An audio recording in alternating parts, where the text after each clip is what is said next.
کئی سارے سوالات ہیں. پہلا سوال آج کا ہے کہ فون پر دم کرنا کیسا ہے. بعض حضرات یہ عاملین بھی ہیں اس کے اندر اور بعض عوام بھی ہے جن کا یہ سوال ہے کہ عموماً ایسا ہوتا ہے کہ جو عامل حضرات ہیں، دعا دم درود تعویذ کرنے والے جو حضرات ہیں، وہ کبھی کبھی دور بیٹھے ہوئے ہوتے ہیں. جیسے ممبئی کا رہنے والا بندہ ہے، جو عامل حضرات ہیں وہ سہارنپور میں ہیں یا کسی اور دوسری جگہ پہ ہیں. اب وہ آ تو سکتے نہیں یہاں پہ. تو ان صاحب نے فون کیا، حضرت جی بیمار ہو گیا ہوں، بخار ہو گیا ہے، یہ ہو گیا وہ ہو گیا، بتائیے کیا کروں. تو عامل صاحب کیا کرتے ہیں، بولتے ہیں کہ ٹھیک ہے میں فون پہ پڑھتا ہوں اور فون پہ دم کر دیتا ہوں. جو مریض ہے آپ اس کے پاس سے فون لے کر کے جائیں. تو مریض کے پاس فون لے کر کے جاتا ہے، ادھر سے عامل حضرات فون پہ کچھ پڑھتے ہیں اور اس طریقے سے پھونک مار دیتے ہیں، مطلب دم کر دیتے ہیں. تو سوال یہ ہے کہ فون پر مریض کو دم کروانا کیسا ہے، آیا یہ جائز ہے یا ناجائز ہے. جیسے جیسے ٹیکنالوجی ترقی کرتے جا رہی ہے تو مسائل بھی ویسے ہی بڑھتے جا رہے ہیں اور نئے نئے مسائل پیش آ رہے ہیں. تو یہ سوال ہے کہ فون پر دم کروانا مریض کو کیسا ہے، اس کا اثر ہوتا ہے کہ نہیں ہوتا ہے، اس کی اجازت ہے یا نہیں. جواب یہ ہے جیسا کہ فتاوی بن نوریہ کے اندر بھی ہے، آن لائن ویب سائٹ پہ اس حوالے سے جب ان سے سوال کیا گیا، انہوں نے لکھا ہے کہ جیسے دوا، علاج، دعا وغیرہ یہ ایک تدبیر ہے علاج کے لیے. ہم کسی کو دوائی گولی دیتے ہیں تو وہ بھی ایک تدبیر ہے کہ اس سے شفا حاصل ہوگی. کوئی اور طریقہ احتیاطی تدبیر اختیار کرتے ہیں، وہ بھی ایک طریقہ ہے، ایک تدبیر ہے کہ اس سے شفا حاصل ہوگی. تو کہتے ہیں کہ اگر یہ اس طریقے سے دم کرنا تو یہ بھی ایک تدبیر ہے.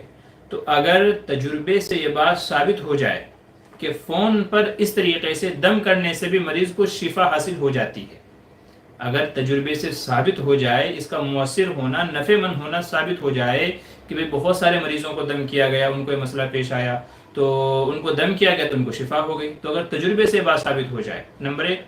نمبر دو بات یہ ہے کہ جو یہ دم کیا جا رہا ہے تو اس میں جو پڑھنے والے حضرات ہیں، عامل حضرات ہیں، وہ کوئی غیر شرعی الفاظ نہ پڑھیں،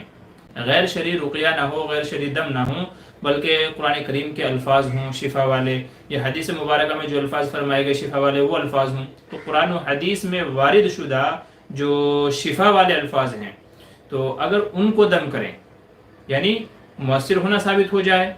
جو الفاظ ہوں وہ جائز ہوں، ٹھیک ہے، یعنی قرآن و حدیث والے الفاظ ہوں جن کو پڑھ کر کے دم کیا جا رہا ہو، تو فرماتے ہیں کہ پھر جائز ہے. اگرچہ بہتر یہی ہے کہ جس کو دم کیا جا رہا ہے وہ سامنے ہوں، سب سے بہتر تو یہی ہے. لیکن اگر ایسا نہیں ہو سکتا، ممکن نہیں ہے، تو پھر اگر یہ دو شرطیں پائی جائیں تو فرماتے ہیں کہ پھر فون پر بھی مریض کو شفا یابی کے لیے دم کروانے کی اجازت ہوگی. یہی بن نوریہ کا فتویٰ بھی ہے، اور ایک دو جگہ اور میں نے تلاش کیا تو انہوں نے بھی تقریباً یہی فتویٰ لکھا ہوا ہے. جبکہ کتاب النوازل کے اندر غالباً مفتی سلمان منصور پوری جو شاہی مراد آباد کے جو مدرسہ ہے اس کے بڑے مفتیان کرام میں سے ہیں، انہوں نے غالباً کتاب النوازل کے اندر لکھا ہے کہ اصل میں جو دم ہم کسی کو کرتے ہیں اس میں صرف قرآن کریم کی آیتوں کا پڑھنا ہی نہیں ہے بلکہ پھونک مارنا بھی شامل ہے. اور حدیثوں سے یہ بات ثابت ہے کہ نبی کریم صلی اللہ علیہ وسلم جب کسی کو دم کرتے تھے، پھونک مارتے تھے، تو اس میں تھوک کے ذرات بھی شامل ہوتے تھے.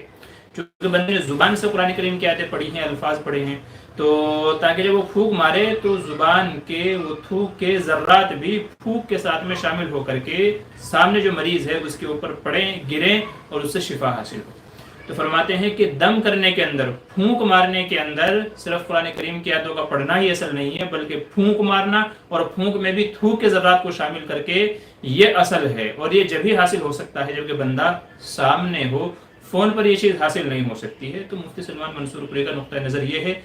یا یوں کہہ لے دوسرے الفاظ میں کہ انہوں نے اس سے منع کیا ہے. فون پر دم کرنے سے ان کے الفاظ یہ بتا رہے ہیں، یہ مسئلہ یہ بتا رہا ہے کہ نہیں کرنا چاہیے. لیکن بہرحال اصل تو یہی ہے، علماء فرماتے ہیں کہ اصل تو یہی ہے کہ بندہ سامنے ہو تاکہ صحیح طریقے سے، مؤثر طریقے سے دم کیا جا سکے. لیکن اگر ایسا ممکن نہیں ہے، مریض کہیں اور ہے، عامل کہیں اور ہے، تو پھر اگر اس کا مؤثر ہونا ثابت ہو جائے اور جو دم کر کے پڑھا جا رہا ہے وہ بھی الفاظ شرعی اعتبار سے صحیح ہوں تو پھر اس کی گنجائش ہے. اگرچہ بہتر یہی ہے